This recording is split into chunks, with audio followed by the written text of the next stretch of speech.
there's all these stories about, guys over in Macedonia who are running these fake news sites. Number 24 is Content Farms in Macedonia. Бидејќи ако се направи грешка, таа ќе биде кобна. Нема враќање назад. So Europe need to remain more sexy lady in the world. Ajde, majkata! Господа ја чува Македонија и низините граѓани. It is episode 150 of the Macedonian Content Farmers Podcast, and today is Sunday, January 29, 2023. This coming Saturday is February 4, the 151st anniversary of the birth of Macedonian patriot and hero, Goce Delcev, so you can see where we are going with this already. Bulgaria has not yet declared actual war on Macedonia and the Macedonians, but it seems to be moving that way, rhetorically at least. Far-right clown and member of the European Parliament, Bulgarian Angel Jamboski, continues with his inflammatory rhetoric, this time threatening not just his usual stupid statements that Macedonians are Bulgarians, but this time physically threatening the actual president of Macedonia. The accusations are flowing hot and heavy between the two countries, and the EU continues to dither. But it's not all Bulgaria in this episode. DUI leader and former terrorist Ali Ahmeti continues to run much of the government in Macedonia, while his nephew is arrested for drug smuggling, continuing the family tradition. Arben Taravari, leader of the so-called Alliance of Albanians, threatens that his party will not join the government of Syriza and DUI if the alliance is given the ministry of eating burek. Give Taravari points for being a bit self-aware of the ridiculous of the current government and its many useless functions. And speaking of threats, U.S. Ambassador Angela Aguilar, also known as Jess Baily 2.0, is again both talking about team sanctions out of one side of her mouth, while threatening Macedonians in general out of the other side of her mouth, stating that Macedonia must change its constitution. She continues the great tradition of U.S. ambassadors in Macedonia thinking that Macedonians are peasants to be pissed upon from the great heights on Kale. We'll discuss all of this and more on this episode of the Macedonian Content Farmers Podcast. I'm Jason Miko, coming to you from the foot of the Catalina Mountains in Oro Valley, Arizona. And this is Cvetin in Skopje, Macedonia. Cvetin, it's 150 episodes. I was meaning to go back and look at the actual date as to when we recorded episode number 1, but considering all of this is a niche podcast, obviously, and there's a number of other niche podcasts about the Balkans and various countries in the Balkans, maybe specifically, but I think a lot of those have just kind of gone by the wayside and fallen off. But we have endured. Yep. A lot of people not sure what our listenership is or anything like that, because we don't actually keep numbers on that. We don't read the comments either. Never read the comments. It's not the numbers. It's the quality of the listeners. Exactly. Yes. So I know we do know we have some quality listeners. So anyway, we thought that this would be an appropriate time. I mean, 150. Goce Delcev's birthday is next week. 151st anniversary of his birthday. He is buried there at the Sveti Spas in Skopje. Mm-hmm. Lots of stuff going on this week. Well, the past couple of weeks, frankly, with Bulgaria accusing Macedonia of this, that, and the other. Angel Jamboski, the Bulgarian MEP, who was famously fined for giving the Nazi salute in the European Parliament some years ago.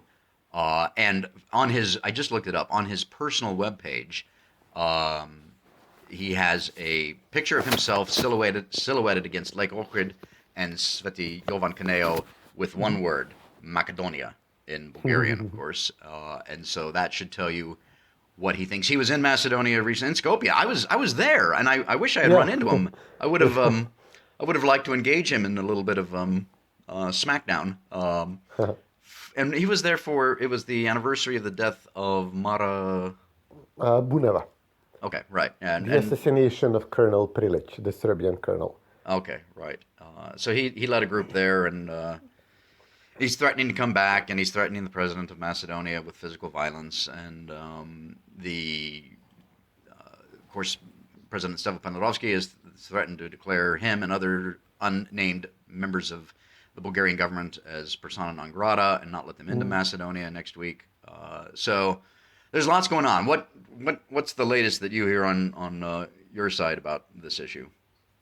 I mean, yeah, this is the worst escalation in Macedonian and Bulgarian relations in a very long time, at the verge of, breaking off diplomatic relations after they withdrew their ambassador from Skopje, and extremely heightened rhetoric and actually also physical violence. We never had actual physical violence with the Greeks during our dispute over the name. We would always point this out. I remember when I worked for President Ivanov, this is something we would start off with, as disputes go. This one is, if we don't count slashed tires and broken windshields of Macedonian cars going to vacation in Greece, there were no violent incidents.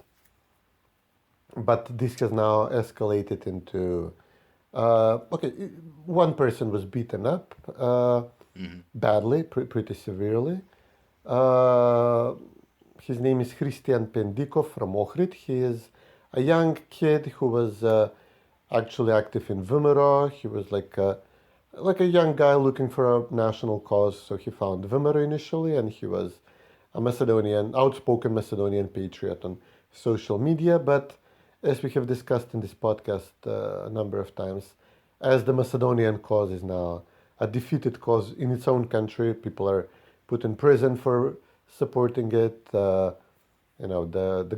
have a government of the Macedonians who don't really care about their national identity, plus all the Albanians put together. So ganging up on the Macedonian party, like the pro-Macedonian party. Apparently he found a different cause, and he's now active Bulgarian supporter, and was named the secretary of this club that was opened in Ohrid a few months ago, the Tsar Boris III club. And immediately after the club was opened, VMRO and Levica staged protests. The club was once broken, the windows, I guess, once shot at. Somebody actually fired from a pistol into the windows of the club, which is pretty severe as well. The club, because the club is named after the Bulgarian king, who was king during the Second World War, who allied with the Nazis, got Macedonia out of this deal, most of it, of Vardar Macedonia, and was king during the Holocaust. He prevented the Holocaust in Bulgaria, but he carried it out in Macedonia and in northern Greece, in Aegean Macedonia. So, we actually adopted even a law banning organizations from being named after Nazi collaborators, specifically with this club in mind, and the Vancho Mikhailov club in Bitola, which was also set on fire by singer Lambela Bakovsky. So there is constant incidents around the club. They are under attack. The Bulgarian government says, listen, our minority in Macedonia is constantly under attack because look what they're doing to their clubs.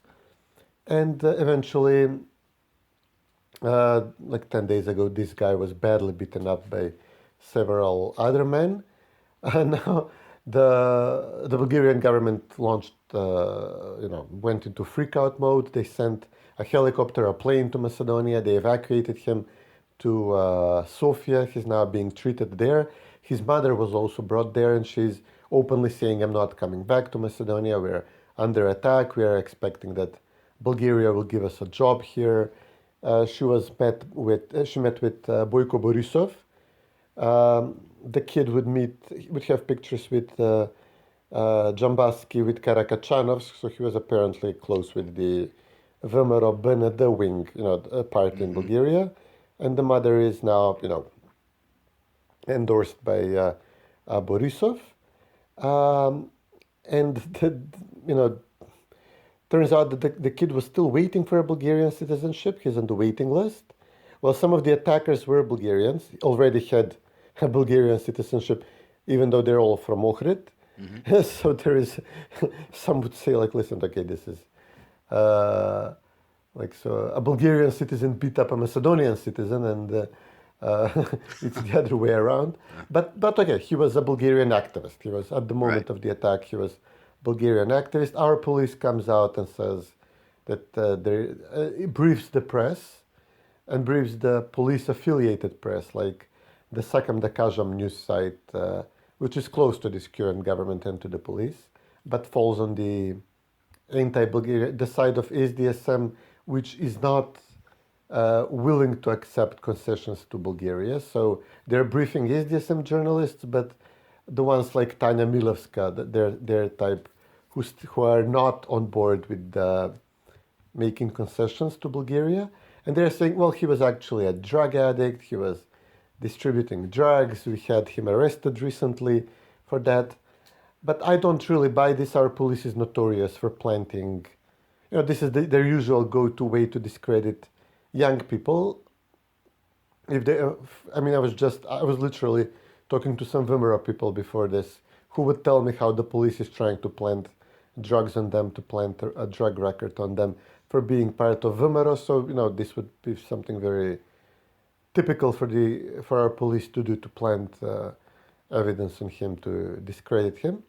Mm-hmm. But yeah, the police is defending itself by saying, okay, yeah, but well, he was actually a Macedonian citizen attacked by a Bulgarian citizen, and he was actually, it was a drug bust. He was owed money for drugs, all these stories. But in essence, he was unofficial in the Bulgarian club, and he was beaten possibly because of this. And Bulgaria withdrew the ambassador. It says it's blocking all bilateral cooperation treaties. The veto is assured at this moment, unless we not only amend the constitution, but make something else, something even grander gesture now. That's certain that will be vetoed. And the rhetoric is off the charts at the moment. Right. Wow. Yeah. So I think the next big thing, of course, as alluded to in the monologue, is this Saturday. Typically delegations go and visit the gravesite of Goce Delcev. Obviously, the Bulgarians claim him as their own. I think they put a little window dressing and say that it's all joint history, etc. But joint history up until 1944, and then you get your own history, you Macedonians. But really, of course, you're Bulgarians, as Angel Zambowski's website kind of refers to. We don't know if this, if the PNG, the persona non grata that President Pendarovsky is threatening, if that's actually going to happen or not, correct? No, last time when the Bulgarian Cultural Club was opened in Skopje, we had Kostadinov, who is the head of the Vazrajdenija party, the other nationalist party, which is now actually taking the votes and supplanting VMRO Benede as the largest nationalist movement. He was in Skopje. I think Jambaski was as well. Mm-hmm. But then it was Kostadinov's turn. He made the statement like, Macedonia is Bulgaria and will be unified. Sooner or later, this can't go on like this. Country will not survive without Bulgaria, blah, blah. And then Kovachevsky said, if I were Kostadinov and Jambaski, I would not come to Macedonia. So it sounded like he's threatening them, declaring them persona non grata, but he actually didn't do that, which was, I remember commenting at the time, you can't tell them this because they will absolutely show up at the first occasion that presents itself in force, and they will make you look like an idiot. And they absolutely did at the anniversary of the assassination of Colonel Prilic by Mara Buneva, which is, the Bulgarians have embraced Mara Buneva as their hero, even though she is from Tetova, a city not known for Bulgarian activism. And she killed the officer of the occupying force, of a Serbian occupying force in Macedonia. But because of our history under Yugoslavia, it's not considered, cavalier to talk that, to say that the Serbs also occupied Macedonia. Only the Bulgarian occupation is considered occupation. So we have kind of shunned her from our history books instead of elevating her as a hero, as well as shunning Vlado Chernozemski, who killed the Serbian king Alexander specifically for his occupation of Macedonia. So of course the Bulgarians embraced her. They made a huge gathering out of it at the river, at the Vardar River, where the assassination was carried out. On the K there, yeah. Yeah, I think somebody from the ministry said, well, they're provocatively gathering in front of the ministry. Oh. They should be banned just for this. And this is the site of the assassination in 1928, I think. And the building was only built like a few years ago by Gruevski. Well, if you want to be exact about it, they were gathering in front of Plaza de Toros. Yeah, So, we're disrespecting Spanish cuisine. which is actually one of my favorite hangouts there. But anyway, It's also the Irish restaurant, the Cuban restaurant. You can protest a whole bunch of political causes there. Exactly. At the same location. Oh, now, of course, for both our Macedonian and non-Macedonian listeners, there will be a quiz. Cvetin just named a whole bunch of names there, which nobody can keep straight, but which is names and history, obviously very important to Macedonia and the Balkans. If we zoom out for a minute, and you mentioned the veto is a definite thing. Well, Rumen Radev, the president of Bulgaria, a socialist and very closely tied to the Russians, which makes things even more complicated. He made a fine point, a not too fine point, I should say, of specifically saying Macedonia hasn't even started EU negotiations, which is correct, because Macedonia hasn't agreed to include Bulgarians in the constitution because, well, for a whole host of reasons. There hasn't been a national talk about it. Nobody in government was elected with that mandate to change the constitution yet again. The ethnic Albanian leaders in Macedonia want to make other changes to the constitution if it's going to be opened up to include the Bulgarians. There's no talk about reciprocity of Bulgaria actually including Macedonians in their constitution. Oh, and there's only about less than maybe 3,000 citizens of Macedonia who have declared themselves as having a Bulgarian consciousness in the latest census, despite the fact that Bulgaria says that there's at least 100,000 as measured by the number of Macedonians who have taken out passports, which in Bulgaria, which only means that they're looking to get jobs in the EU, who can blame them, etc. So it's a hot mess. Well, I guess maybe we can kind of transition over to talking about the Albanians and the government of Macedonia and early elections, etc. Miskoski of VMRO keeps calling for early elections. Taravari has said that there will be early elections if they don't join the government of Macedonia, but they don't want the Ministry of Eating Burek, which is kind of funny because I used to joke in the 90s when I was there, the joke amongst us expats was regarding the government was that people would get the Ministry of Reading newspapers. I like that. The Ministry of Eating Burek sounds even better, and I love Burek, by the way. So he's threatening that. He is, as I understand, you mentioned in our talk before we started recording that Taravari has met with U.S. Ambassador Aguilar twice now. Wow. Yep. So give us you were talking the other day about your thoughts on the whole Kovachevsky-Zaev battle that's going on within Sudasa, and you pointed out that it looks like Zaev has lost this, correct? Zaev seems to be on the way out. So the idea was that Zaev wants to destabilize the government, bring Kovachevsky down and take over SDSM, take back his party, after apparently Kovachevsky threatened to remove the Zaev-affiliated members of the government, which are primarily the Interior Minister, the Agriculture and the Transportation Minister. But it's widely reported now that the U.S. government intervened directly, told Zaev to knock it off, because part of Zaev's plan would have been to, he would lose his party, he would collapse the government, but he wouldn't want to be in the opposition immediately. He would try to make a coalition with VMRO. He would try to come back as a patriotic defender of Macedonian national interests and have a all-Macedonian coalition, and while taking back his own party with some minor Albanian or much reduced Albanian influence in the government. And reports are that the U.S. intervened to prevent this. while at the same time Mickovsky is saying that, listen, we have members of parliament eager to bring down the government, but they're being blackmailed and threatened. So again, it's a repeat of his attempt to bring down the government, what was it, after the local elections, when one member of parliament was kidnapped and switched sides. That's right, yeah. So, and now this is the same thing. He says, we had the votes again, but, or we got close to having the votes, but they're being blackmailed, threatened. So he's practically acknowledging that the attempt failed.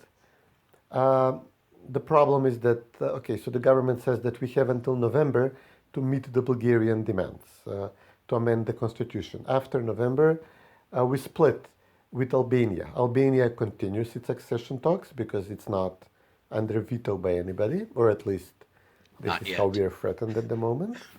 Yeah, Greece hasn't raised their veto powers over Albania for the various issues that they have, but that might happen. I mean, somebody will block Albania, I'm Yeah. sure, but at the moment they're saying VMRO is blocking us. VMRO is not agreeing to this Bulgarian demand to amend the constitution.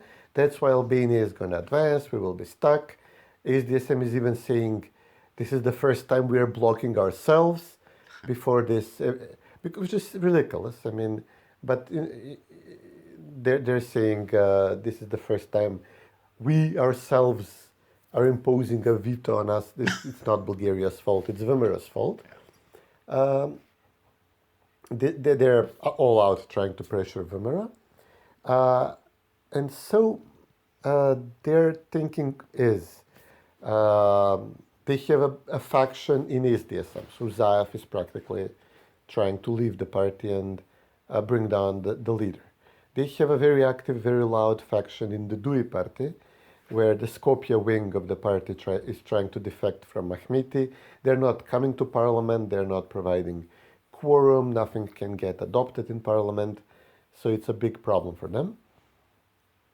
So they want to bring the Alliance of Albanians party under Arben Taravari as their new coalition member. So this would mean all the Albanian parties are in the government except for BISA, which was in the government but left. And this would give them enough seats in parliament to pass legislation, even if a faction of DUI secedes, they would still have the votes. Even if Zaev yanks several members of parliament, this might paper everything over. But the big prize they're apparently looking at, which is what we discussed last episode and which Kovachevsky confirmed in an interview a few days ago, they actually want elections, so SDSM and DUI. They have been campaigning a lot this past weeks. SDSM were first organizing rallies across the country, which looked very much like pre-election rallies. And now DUI is doing this. Ahmeti is campaigning across the country, and his rival faction is campaigning at the same time against him. So everything looks like they're preparing for elections. So their thinking apparently is that, okay, VMRO won't give us the votes for the constitutional amendment.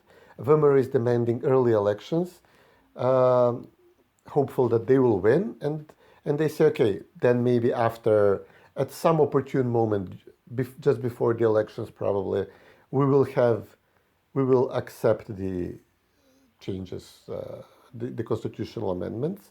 I guess this is what they're saying to the Americans. Or they're probably saying,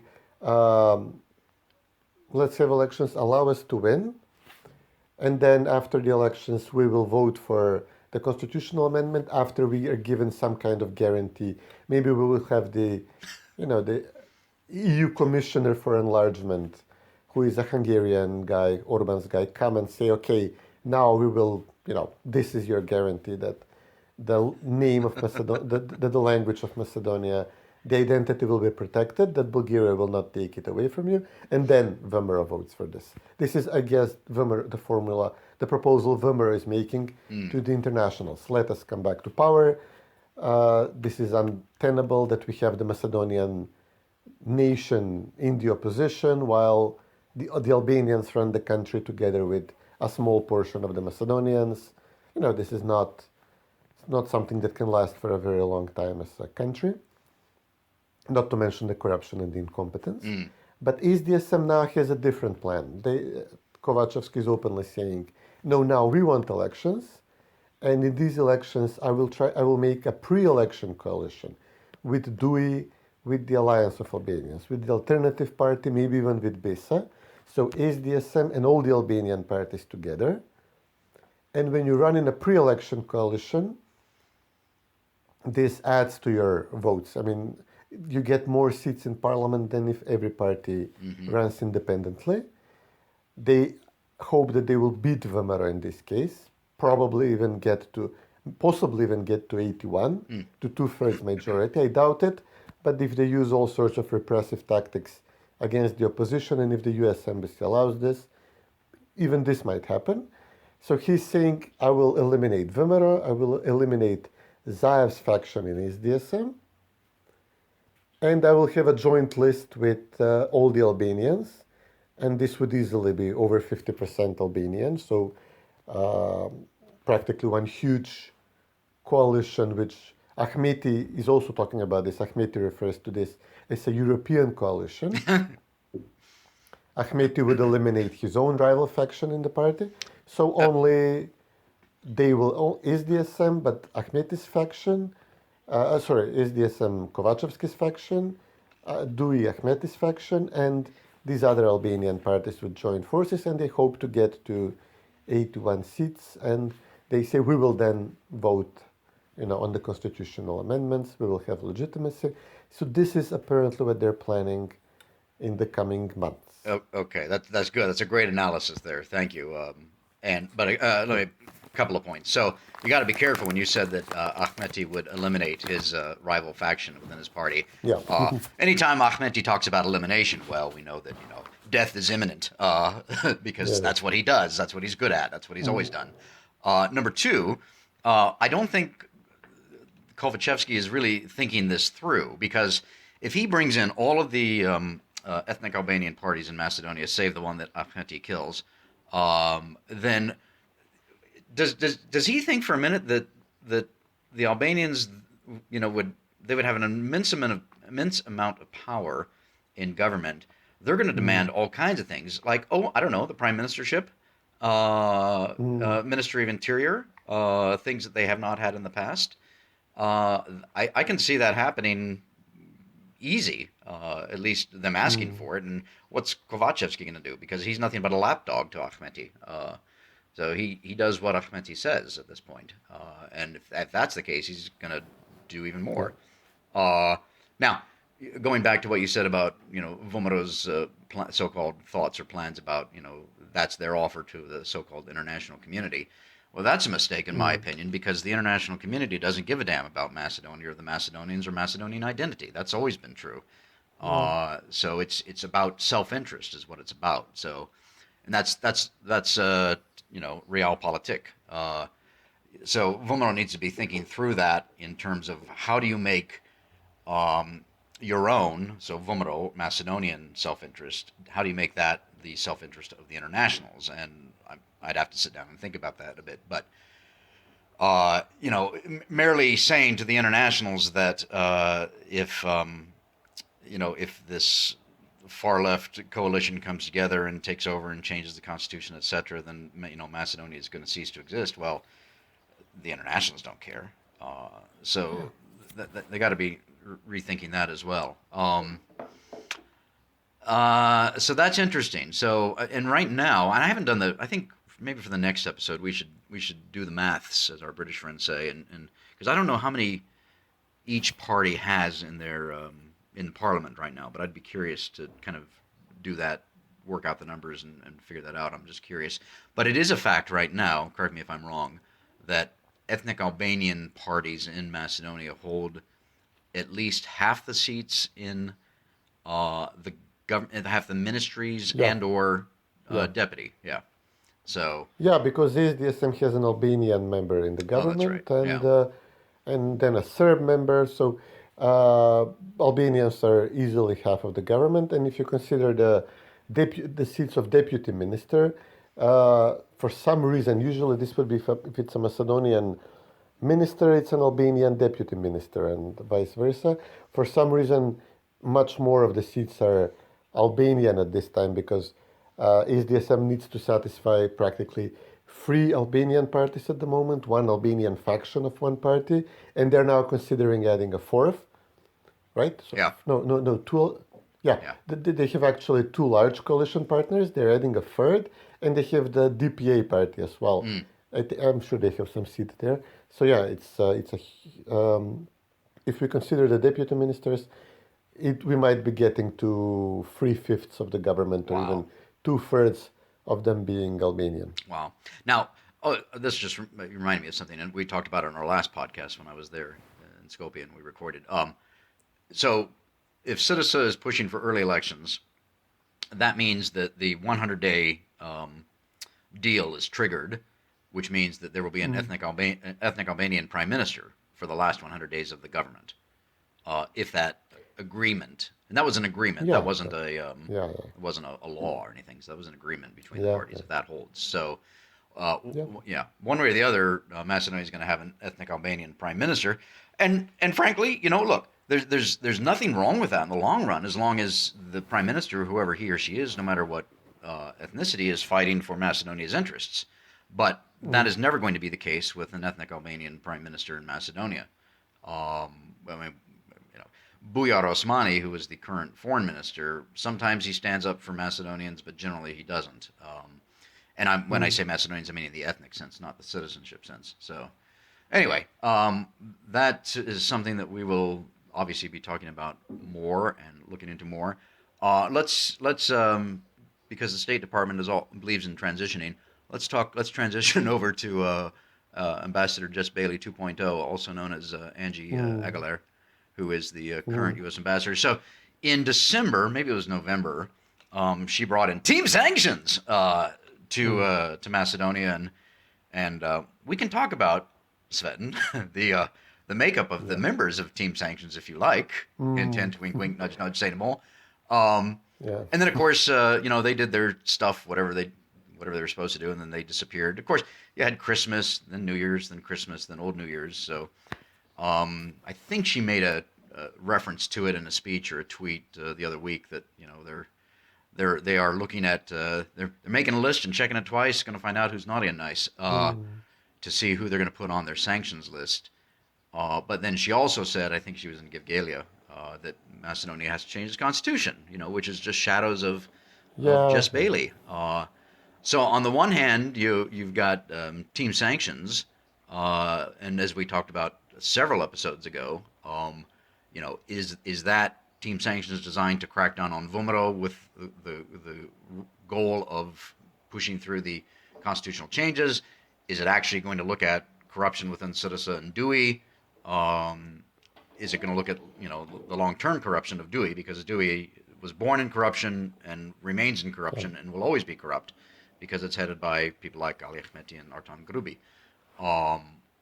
So that, I guess, remains to be seen. But as you mentioned, and as I referred to a moment ago, Taravari has gone to bow before her twice now. I'd be curious. Does he go to Kale whenever? Actually, she went to Gostevar, to his own stronghold, and took pictures of her eating. I think baklava or tulumbi or something, and drinking boza.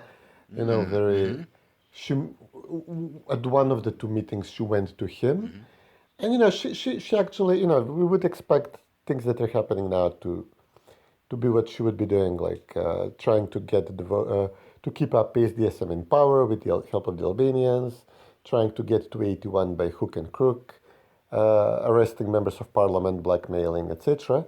This is exactly what we would have expected her to do.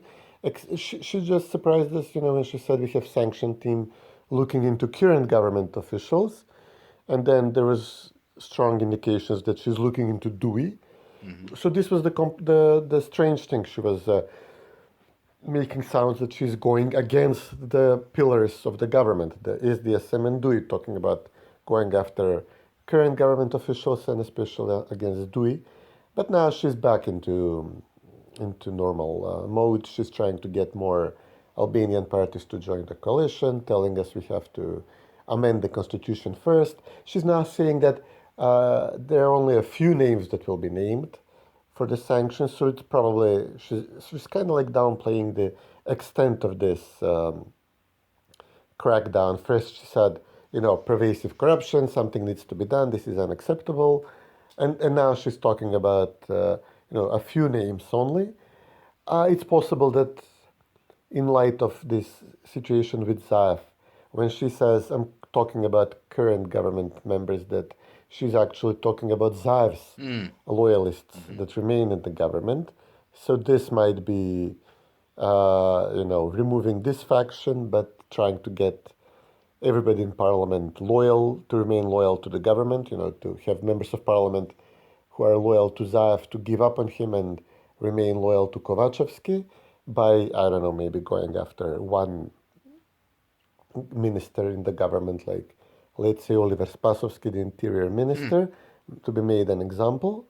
And who knows, maybe she will support this idea that SDSM holds early elections and that all the Albanian parties, including SDSM, joined forces in a pre-election coalition, and that they minimize VMRO and practically solidify rule for,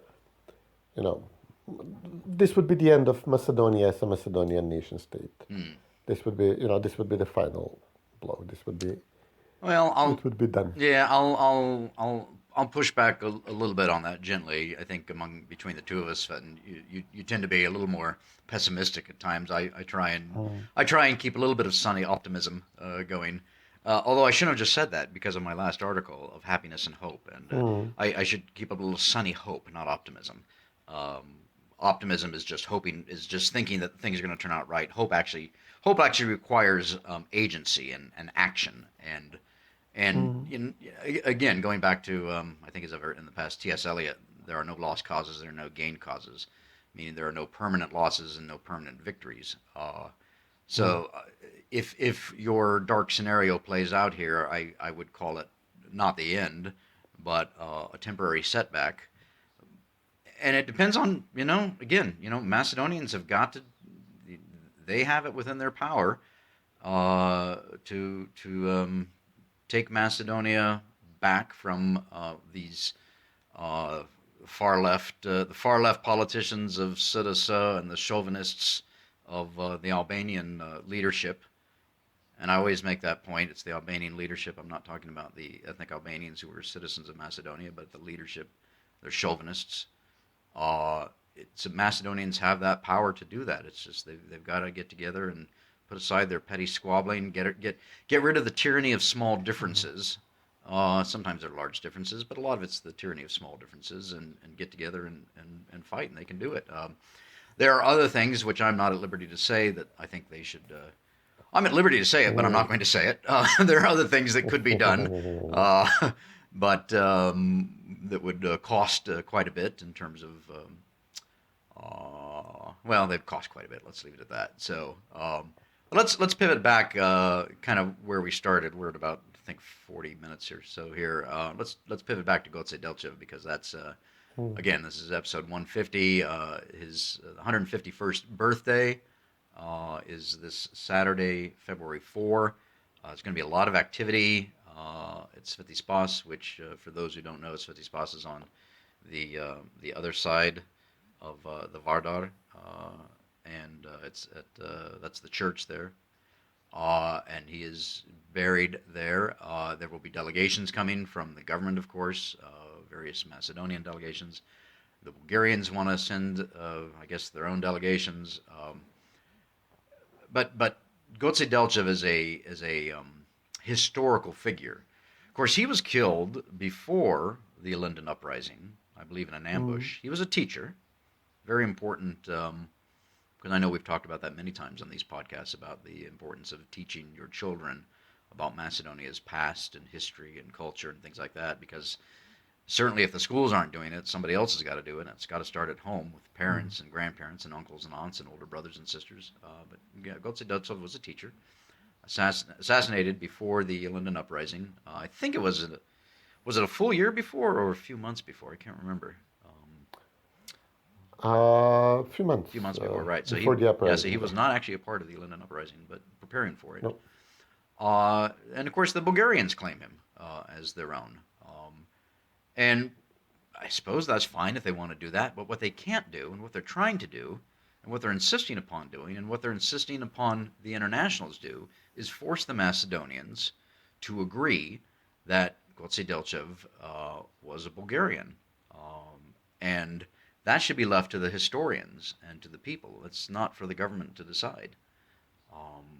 But having said all that, and I was actually there last year during his birthday celebrations, but I did not go to Sveti's Spots. I was with a friend of mine. We were walking on the Plostad there, and said, let's go. And my friend Andre said, no, I'm not going over there, because there was a lot going on then, and he's a person of he has a profile, so I understand why he didn't want to go there. But what can we expect?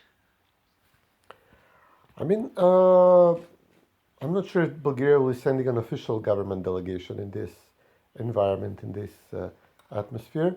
There is an announcement from the nationalist leaders that they cannot be prevented from coming to visit Goce Delcev's grave, and that they will plan to organize several hundred people, like for the Mara Buneva honoring a few months ago, that they will try to come to the church. And now there is an announcement from VMRO and Levica that they will organize night watches, that they will have people at all the time, I guess since the night before, at around the church. And in the past we would have an official Bulgarian government delegation, and then some of their activists would come, but kind of scared if they get attacked. So they would try to take an opportune moment when nobody is looking to pull out a Bulgarian flag from a backpack and then wave it a little, take a picture, and then pack it up and leave. Mm-hmm. Obviously, this time, both there will be Macedonian, they call themselves guards of honor, who will wait for something like this, and I assume react. And there will be Bulgarians in an organized attempt, in a much larger number, I assume, moving as a group, trying to come to Goce Delcev's grave. And this is practically an announced incident. This is now practically Pendarovski even convened a meeting of the Security Council for this specifically, because he says that he expects incidents to happen on this day, and that this would be something that will, if something happens, this would be the end of the EU enlargement process. If there is a serious fight, we had a fight nearby, just above the church, between Macedonians and Albanians years back over Gruevski's attempt to rebuild a church on the Kale fortress, which Albanians as Muslims didn't took kindly to. So this wouldn't be the first time we have a fight at this location, but this would be the first time with Bulgarians. It just tells us how badly things have progressed. I mean, before that, maybe 20 years ago, there was one incident when Bulgarians were beaten when they tried to set up a club honoring Vancho Mikhailov, close to the Mara Buneva assassination site, the assassination she carried out also on the Varda River. Other than that, there would be shouting at some instances, but generally we know that Bulgarians come to honor Mara Buneva. We know the day, but there is usually no trouble. So this is how badly things are deteriorating at the moment. So we're practically having both sides announcing incidents, and the Interior Ministry still hasn't declared whether they will ban the Bulgarian groups from entering the country. I assume they're under pressure by Bulgaria not to ban their citizens. That part of the agreements that we have signed on to is that we have to allow the joint honoring of historic figures. Bulgarians say, listen, we gave you Goce Delcev's body. He was in Sofia. He was buried in Sofia. This was like a grand gesture of goodwill on our part. At the time, under Georgi Dimitrov, before, while Bulgaria actually acknowledged Macedonians as a separate nation, in a hope that there will be a joint Balkan federation, so that practically there will be a Macedonian statelet which would be friendly to them. They did not envision, I assume, a Serb-dominated Vardar Macedonia, so they were practically even maybe considering giving away Pirin Macedonia, but in exchange that the future country is friendly to them, not hostile. So they gave us Goce Delcev's body to, as per his wishes, that he rests in the capital of the Macedonian state. Now they're saying we want him back. This is absolutely not what we imagined would happen. There's, on our side, there are this is the worst maybe. We have Borian Jovanovski is out now saying we should have the body, Goce Delcev would have wanted the body to rest in the capital of a proper European EU member state, not like in alliance with his cosmopolitan wishes that he was not a national. This left-wing imagining of Goce Delcev that he was like citizen of the world, above it all. Yeah, citizen of the world. Yeah, figure. exactly. Yeah. Jesus Christ. He was Soros before Soros. Yeah, he was a teacher, but he was a fighter. He was a military organizer. Right. He was a guerrilla commander. He would kill people, kill the Turks, and organize military units for the purpose of liberating Macedonia. And we are now trying to paint him as Mahatma Gandhi, for instance. But this is in line with their thinking. The left is also trying to lay the blame on VMRO because, they're going after their usual trope. All the VMRO people are secretly for Bulgaria. They have Bulgarian passports. They have dual loyalties. Even though at the moment, obviously, VMRO is leading the verbal fight with Bulgaria. And the left, this is the points that the left is trying to make. They are the ones whose policy has backfired so spectacularly. They told us we signed treaties with Greece and Bulgaria. We give them an inch, and then they will be satisfied, and they will let us join the EU and NATO, and there will be no more blockades, and we'll live happily together ever after. And we're having a complete disaster of their Prespa-style policies, of Zaev's policies. But now and the concessions they're forced to make are especially painful for their pro-Serbian, pro-Yugoslavist base, which grew up on a diet of, Bulgaria is the enemy, we fought the Bulgarian fascists, we liberated Macedonia against the Bulgarians, blah, blah, blah. So this is what is destroying SDSM at the moment. This is what's actively creating factions in this party. And now they're trying to spin it all like,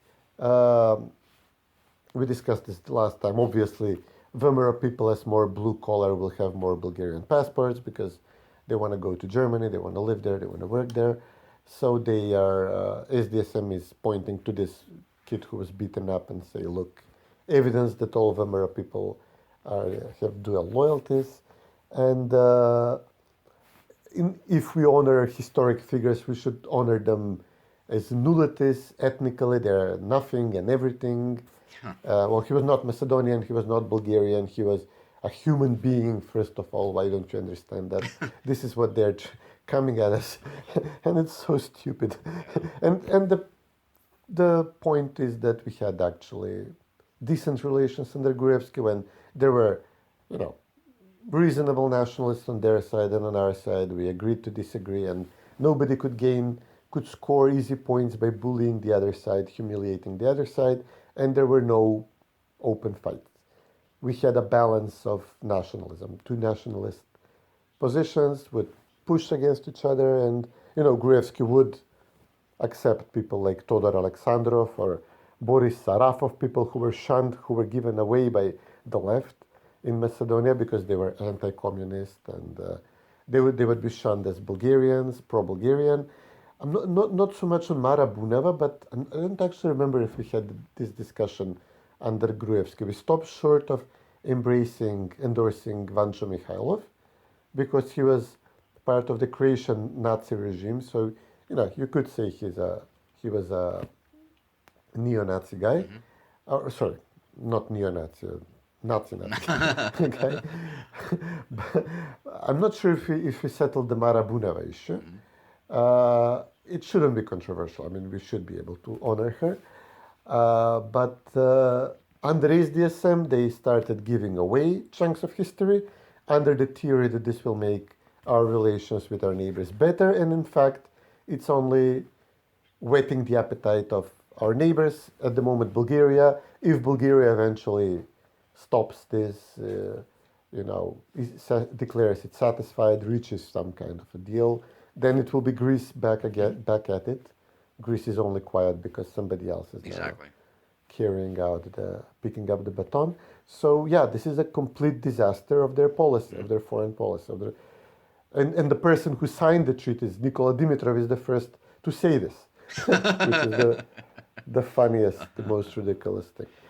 So yeah, this is what's happening, and this is how they're trying to spin it. Oh, actually, it's not us, it's VMRO, it's the Russians. Oh yeah. They blame Russia for all of this. And this is... Yeah. Russia can be blamed for a lot of things, but not this. Just as the U.S. State Department can be blamed for a lot of things as well. But yeah, that's a good summary. And just to sum your summary up, it's this all started because a couple of Macedonia's neighbors think that Macedonia and the Macedonians don't actually exist. Full stop. And so the enlightened men and women of the State Department, along with their colleagues in the European Union, and have decided that, because Europe is supposed to be whole, free, and at peace, how's that looking these days? Because Europe is supposed to be whole, free, and at peace, then by God, we're going to make it whole, free, and at peace, whether it wants to or not. And so for the people of Macedonia, that means giving up your identity and your name and everything else. So, and this is the result. It will be at peace after the nuclear exchange, which is coming. It may. You never know. It's kind of, but like my plastic surgeon always said, if you gotta go with a smile. Sorry, folks. That's a reference to the first Batman with Michael Keaton and Jack Nicholson in 1989. Classic. Go back and watch it. Super old. Oh yeah, but it's a classic. So very old. But anyway. Yeah. All right. Well, we're running along here. Let's. We keep saying we're going to do this more frequently. We kind of got out of the habit for a while, but at least for the next several months, I know I don't have any real big travel plans, so I'm around. We can make a point of doing this once every, if not every week, then every 2 weeks or something. But certainly after the events of this Saturday, February 4. And of course, we don't want to see violence. We hope that people that want to protest calmly and peacefully. Violence is not the answer here. So, but yeah, use your rights to free speech. Well, wait, sorry, there is no free speech in Europe. Well, do whatever you're gonna do. So, don't do anything we wouldn't do. Right. Okay. Well, let's catch up again after the 4th. The scheduled incident on the 4th. Exactly. All right. Good talking to you, buddy. Yep. You too. Take care.